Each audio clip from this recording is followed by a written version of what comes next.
मैं आदर्श आप सभी साथियों का स्वागत करता हूं आपके अपने YouTube चैनल शिक्षांचल में। साथियों, जैसा कि हम लोग अभी लगातार राइटिंग सेक्शन में फॉर्मल लेटर को पढ़ रहे हैं, तो पिछले वीडियो में हम लोगों ने कंप्लीट कर लिया है letter to the editor, letter to the police. आज हम लोग समझेंगे letter to the public authority या सिविक अथॉरिटी, यानी इसको समझेंगे कि इसको कैसे लिखा जाए और कैसे लिखने पर अच्छे से अच्छे अंक प्राप्त किए जा सकते हैं। तो प्लीज़ वीडियो को बिना स्किप किए पूरा देखेंगे।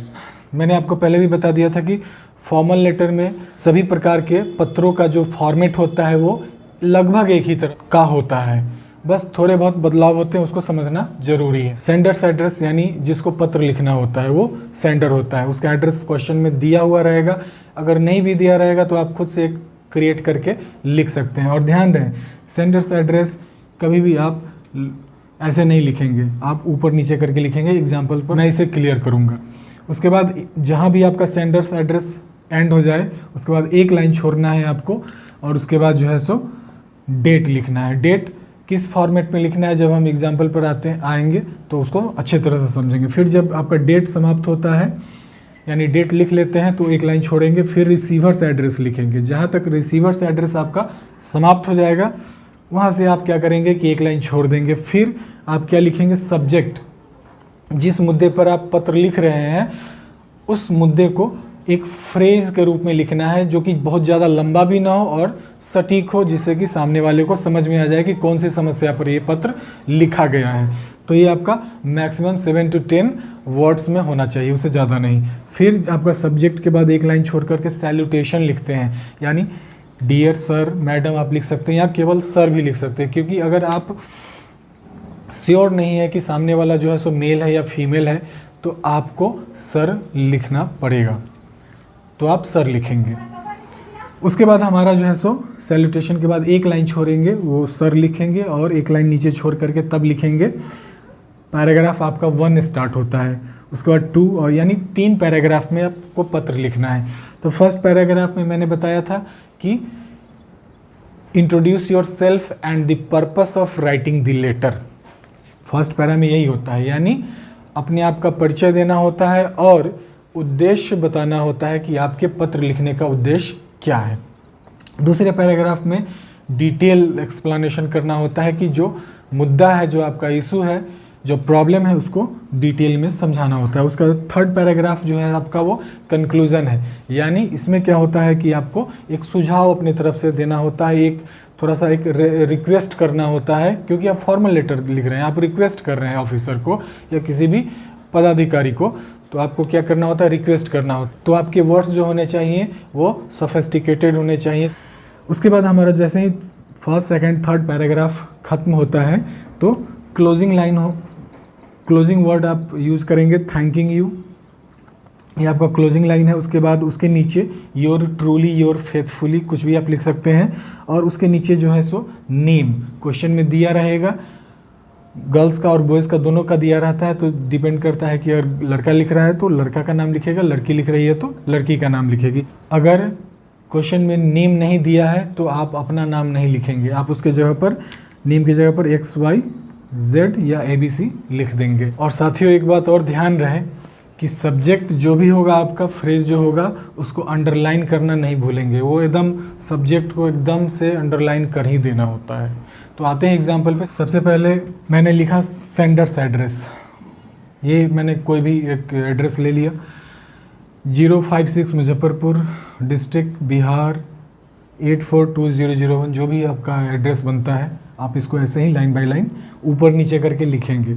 उसके बाद जैसे ही आपका सेंडर्स एड्रेस समाप्त होता है उसके बाद आप एक लाइन छोड़ते हैं। उसके बाद आपका डेट आता है। डेट हमेशा ध्यान में रखेंगे कि इसी फॉर्मेट में लिखना है, जैसे 11 सितंबर 2021। कभी भी शॉर्ट फॉर्म में लिखने का प्रयास फॉर्मल लेटर में नहीं करेंगे, इसको कभी भी आप इस तरह से ना लिखेंगे 11/9/21, ये बिल्कुल आपका रॉन्ग माना जाएगा, इसको ये गलत मेथड है।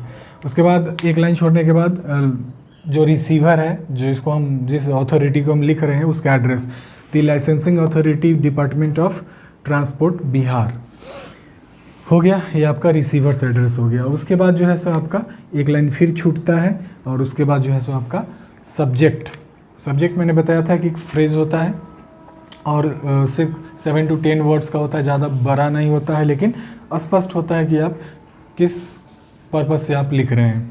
तो renewal of driving licence number, मैंने एक एग्जांपल के लिए कुछ भी नंबर दे दिया।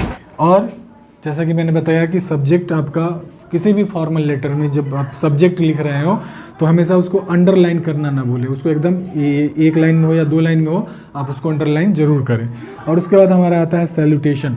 तो सैल्यूटेशन में आप रेस्पेक्टेड सर मैडम लिख सकते हैं या सीधे सर भी लिख सकते हैं। तो इसके बाद हमारा शुरू होता है पैराग्राफ 1। तो साथियों सैल्यूटेशन के बाद ये हमारा सैल्यूटेशन हो गया रेस्पेक्टेड सर, और इसके बाद जो है मैंने 3 पैराग्राफ को लिखा एग्जाम्पल के तौर पे। आप इसको नोट भी कर सकते हैं, स्क्रीनशॉट ले सकते हैं, ये आपके लिए फ़ायदेमंद होगा। तो ध्यान देंगे कि जैसा कि मैंने बताया कि पहला पैराग्राफ जो होता है हमारा वो introduce yourself and purpose the writing of the letter. तो I hereby make a request to renew my driving licence number, जो हमारा इंट्रोडक्शन है, जो मैंने एग्जाम्पल के तौर पर एक नंबर लिया था, तो BR1506Q which is due for expiration on 20 अक्टूबर 2021। यानी इस पैराग्राफ से समझ में आ रहा है कि एक व्हीकल नंबर है जो कि एक्सपायर होने वाला है अक्टूबर में। ये हो गया, पता चल गया कि किस पर्पस से, किस उद्देश्य से ये पत्र लिखा जा रहा है। उसके बाद सेकंड पैराग्राफ में आते हैं हम। Sir, as my licence is going to expire next month, I request you to kindly renew it before the due date।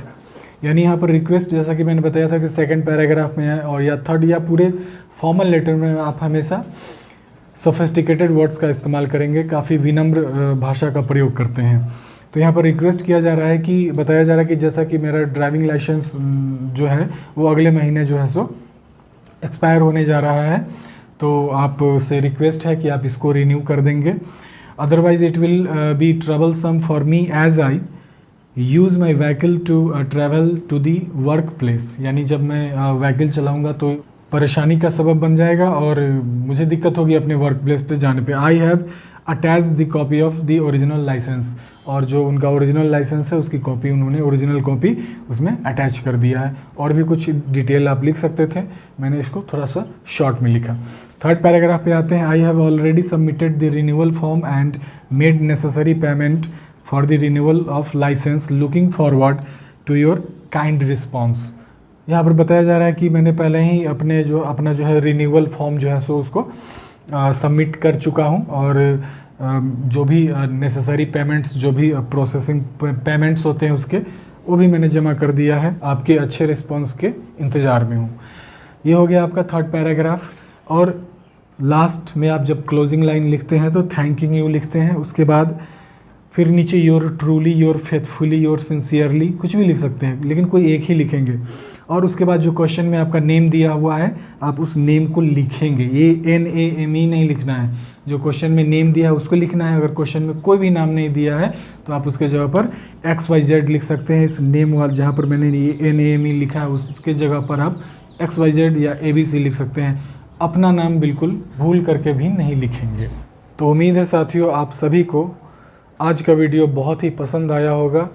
Letter to the public authority. तो आज का वीडियो अगर आपके लिए हेल्पफुल रहा हो तो प्लीज़ वीडियो को लाइक कर दे, कमेंट ज़रूर करें, जिससे कि मोटिवेशन मिलता है हमको भी कि आगे और अच्छे वीडियो बनाऊं मैं।